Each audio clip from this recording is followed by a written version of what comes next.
place called the White Rock Center of Hope. And I'm really, really lucky that I get to work there because I get to help people every single day. And one of the things that we're going to talk about as we go through the slides is for you guys to check your heart and see what makes you feel happy. Remember that. Maybe even write it down on a piece of paper and give it to your mom or dad to put somewhere safe. Because I promise you, when you grow up and you go to work and you start wondering why your heart doesn't feel so good, if you look at that piece of paper and you remember what made your heart feel happy, you will get back in touch with that again. And then maybe you can find a place where you can go where your heart feels happy every day, like I do. That is a terrific place to work. So let's talk about, first of all, White Rock Center of Hope has a dove on our symbol. And the reason we have a dove is because we are all about peace. We're about peace and we're about helping our neighbors. Next slide. First word that we're going to learn today is kind of a really big word, but it's a very, very important word, and it's a very old word. And that word is philanthropy. Sometimes a PH sounds like an F. Philanthropy means for the love of humankind, or the love of mankind. So the first part, phil, is from an ancient Greek word about love. And the next word, anthropo, or the part of the word, means mankind, which is not just men, it's all people, all of humanity. So in general, philanthropy means volunteering for the good of all humanity and the love. See how those fingers are hugging? Yeah, that's the feeling that we're talking about.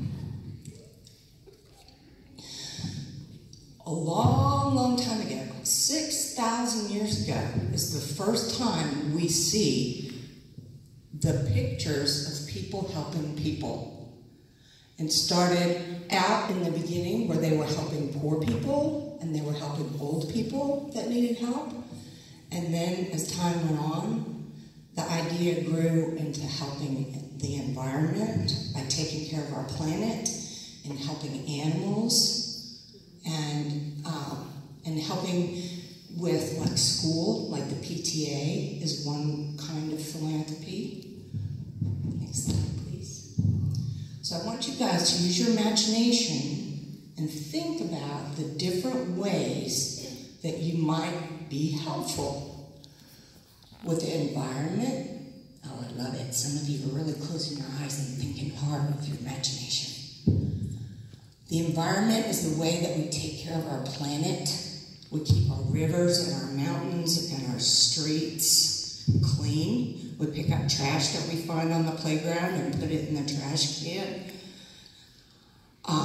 We help with the hospitals are places where we help sick people get better. Where when I was a kid, one of my jobs in the hospital was to push the library cart around and ask people if they wanted to borrow a book to read while they were there. Social services is a place like where I work at the White Rock Center of Hope, and that's where you can find food and clothes and ideas about other places that you could get help if you needed something that we don't do. There's ways to help with the arts. You could go to the theater, and sometimes the people that are walking folks to their seat, they're looking at the ticket with the flashlight to see what number you're in. Those people, their benefit of volunteering is that they get to see the show for free because they helped you find your seat. There's ways to help in schools. There's ways to help with young people. Do you raise your hand if you have a little brother or a little sister at home? And some of you may have both. Now put your hand back in your lap.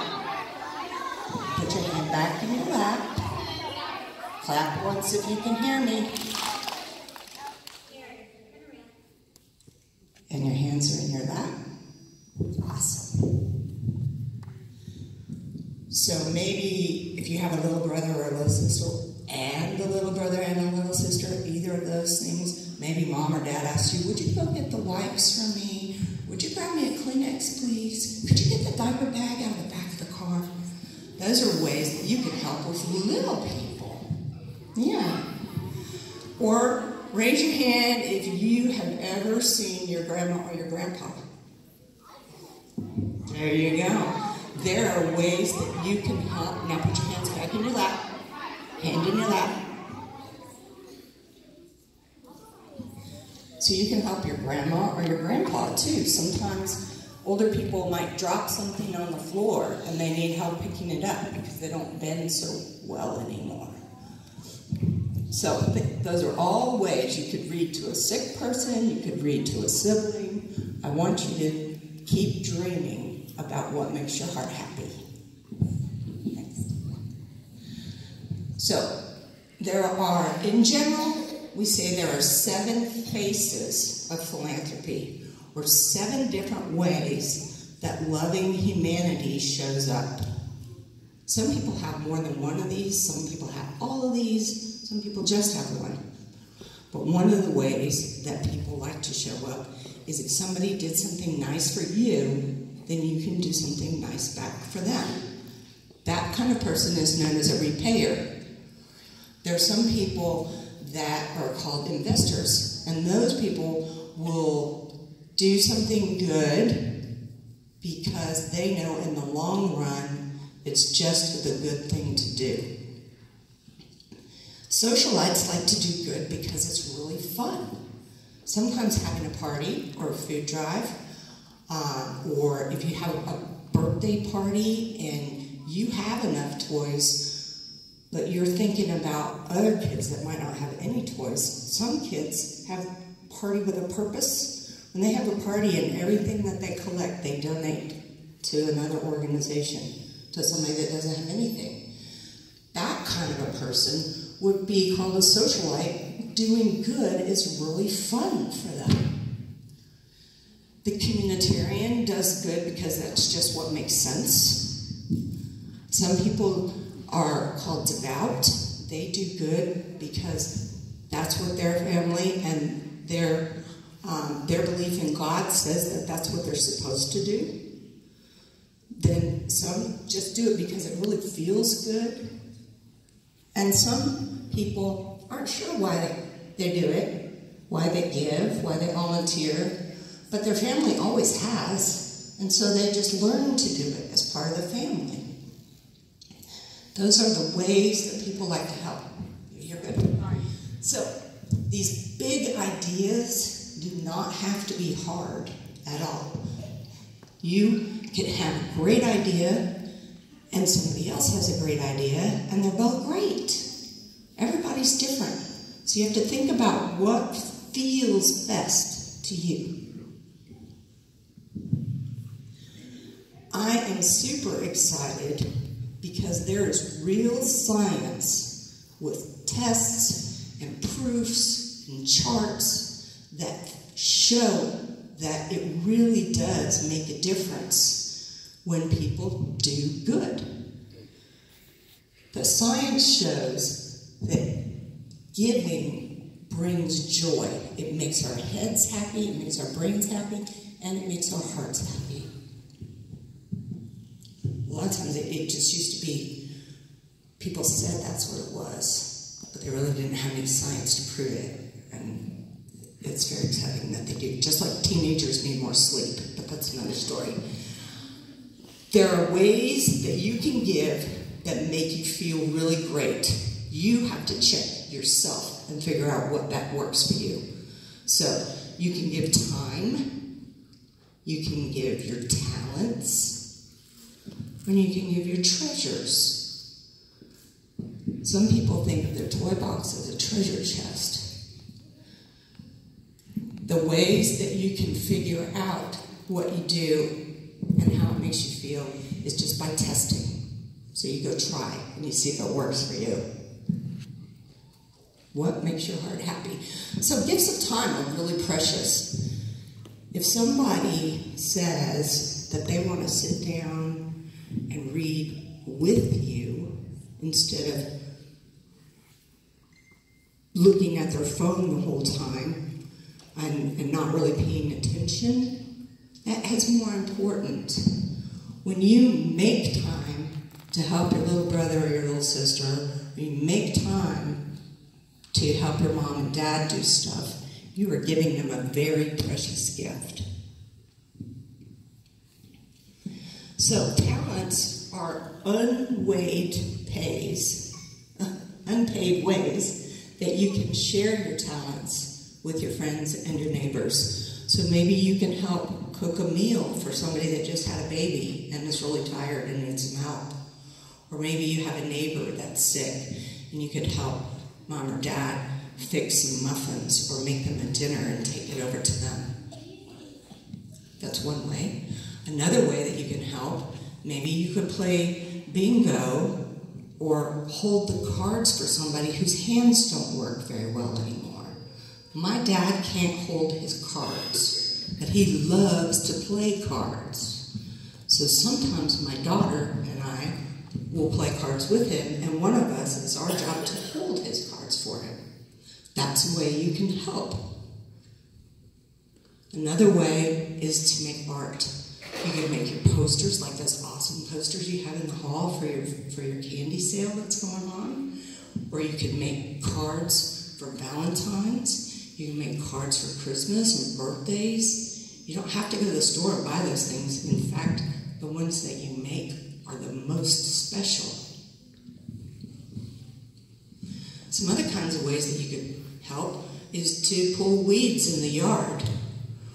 Or help clean up the garden if the trash blew in from the street or from the sidewalk, or reading with a friend. Maybe you're a better reader on some words and you're sharing your talent with your friends. And then gifts of treasure was the other one that we talked about. Talked about toy box can be a treasure chest. If you have toys that you don't use anymore, but they're not broken, some kid could use them still. So those are the kinds of things that maybe when you're asked to go clean out your closet, think about, oh, I haven't played with that in a really long time. But you know, it was a super fun toy when I did use it, but I'm kind of done with it now. Maybe some other kid would like to play with that. Put it in a box. Ask mom and dad to take it to a charity where you want to give it away. Canned food. People that don't have enough money for food can come to places like the White Rock Center of Hope, and we give them a whole big box of groceries that they can take home and feed their family. Another thing that we do is clothing. We have a giant room. It's not quite as big as this room, but we have a really giant room that looks like a store, but it doesn't cost money. And parents and grandparents can come through and pick out clothes for themselves and for their children if they need them. So those are ways you can give your treasures. I say that hidden treasures, those are the things that you've in the back of your closet you kind of forgot about, but it's still very useful. So there's a way that you can give stuff, toys, books that you're all done reading. If you haven't given them to a friend or a sibling to enjoy yet, make a pile, because there's some kids that don't have any books, and we like to give them reading material. It's always possible that one man's trash is another man's treasure. That's an old saying, but you would be surprised how many things that people throw away that are still very useful, and somebody else may have just been looking for that very thing. And another thing is, when you clean up your room like that, you get rid of the clothes that don't fit you anymore, you put them in a box to donate, you put your toys in you don't use anymore in a box. You're making your parents so incredibly happy because your room is getting clean and that stuff you don't use is getting out, and you've made room for new stuff. So the biggest lesson I want to remind you is that doing good feels great. Raise your hand if anybody read the book North Pole Ninjas. Some of you have heard of that book. I just learned about it. But it is a very cool story And I would like you to go to the library and find it if you haven't seen it yet. In that book, in that package, there's the teacher, the sensei, and then there's also some different kinds of tickets for ideas of things that you could do. So I called those tickets Mission Possible. And I found 2 tickets in the Ninja book that are exactly about the White Rock Center of Hope. Ticket number 1 says, bring a bag of groceries to your local food bank to share with those in need. That's part of what you're going to do with the candy sale. The other one, number 7, says, lasso up your old clothes and donate them to charity. You can help other kids stay nicely dressed this winter. And we just talked about that too. 2 very cool ways that you guys can be big helpers in your community. This is a picture of our food pantry right after the Boy Scouts food drive. So that's coming up again I think it's going to happen the end of February this year. But if you get a sack on your porch and it has Boy Scouts on it, what they're asking you to do is put cans in that sack, and then they go around and pick up all the sacks and they bring them and we sort them into different tubs. When you come on your field trip, we'll look at all those different tubs. So all the beans go together, and all the rice goes together, and all the peanut butter goes together, and then we put them back, and when we need them to fill up a box of food for our neighbors, that's where we get it from. I wanted to let you know there are 2 very important rules about asking people for stuff and giving stuff. When you give stuff, money especially, from your own piggy bank or from your own pocket, then you have the right and the duty to say how you want that money to be used. So if you gave me $5 and you said I could only spend it on spaghetti sauce, this is $5 I'm giving you for spaghetti sauce. That is the only thing I can do with that money. I cannot buy gummy bears or noodles or Parmesan cheese because you said that money is for spaghetti sauce. So it's important to know that you have that power when you're giving your own stuff.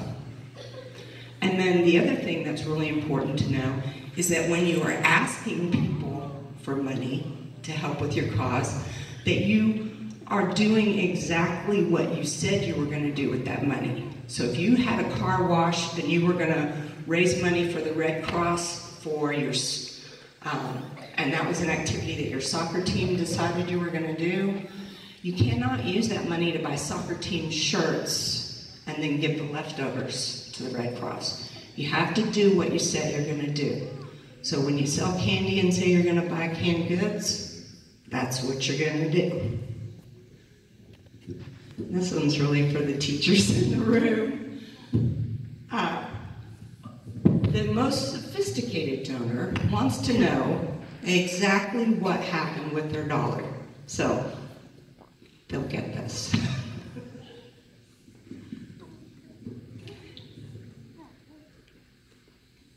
Have you ever raised your hand, not and zip your mouth, but raise your hand if you've ever had a painful grumbling in your tummy? You ever felt that way? Now, imagine if that grumbling stayed there and you had to try and go to sleep with it, and then you woke up with it, and that grumbling was still there. Now it starts to really hurt.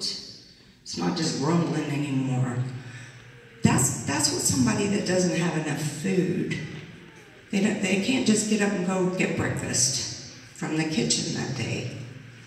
So one of the other things that I want you to know that you're doing when you go and sell your candy and you buy food for other people, you are doing a really great job of helping people not hurt anymore.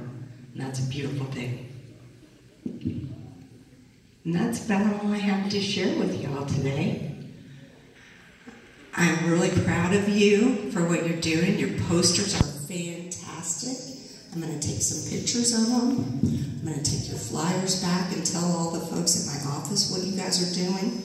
And we'll look forward to seeing you on February 8th when you come and bring your canned goods to the White Rock Center of Hope.